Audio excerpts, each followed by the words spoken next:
I'm in Baltimore meeting silhouette artist and historical entertainer Lauren Muney to find out more about what life was like for early silhouette artists in this part of America.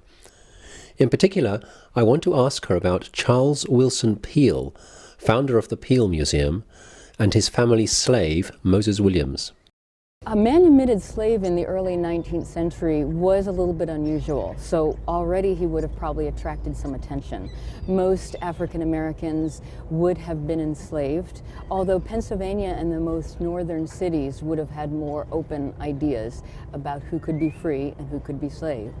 The good thing about Moses Williams is he was attached to a very prominent family, the Peale family, and he was able to have his own position as an artist and earn his own money and buy his own house. That was very unusual, so he would have probably garnered a little bit more attention and respect than the other African Americans at that time.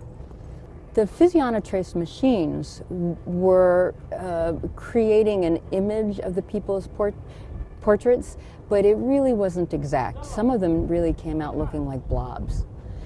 So Moses Williams had a skill that he was able to use some talent to create a more natural look to the people that truly, they said, looked like them. So he was able to take a machine's work and make it look like an art, which was quite a feat. There were other artists who would travel with machines just like that, and they would not make them look so good.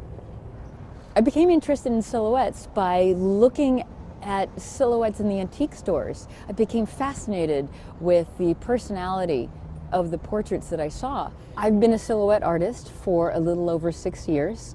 It's a very personal and intimate interaction that we have for 2 minutes. I look at the curves and I look at the straight lines and I see where the curves come in and out, and I try to show what I see. Some people ask for a little bit of surgery, and I do what I can when they ask, but I try to make it look like them and not a glorified look, because then it wouldn't look like them at all. But when I cut silhouettes, I sit down, so I'm within arm's distance, and it is like a very intimate conversation. And they wind up talking about some things they probably wouldn't have expected to talk to, because we become very close for 2 minutes, and we get a sense of each other just for those short amount of time. So using those texts of the 18th century and early 19th century artists, I did exactly what the artists said that they did in their own time period.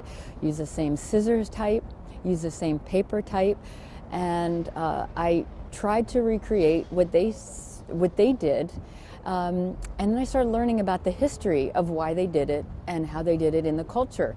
And that's one reason why I dress in period clothing, and I go to museums and other facilities that I'm able to translate and interpret the history of the time and the place. And I do many decades from the late 18th century through the 19th century, and I talk about the history in the 2 minutes it takes to create a silhouette. So by the time my guest is done, they have a little bit of the history, and then they're taking away their portrait in the historical style.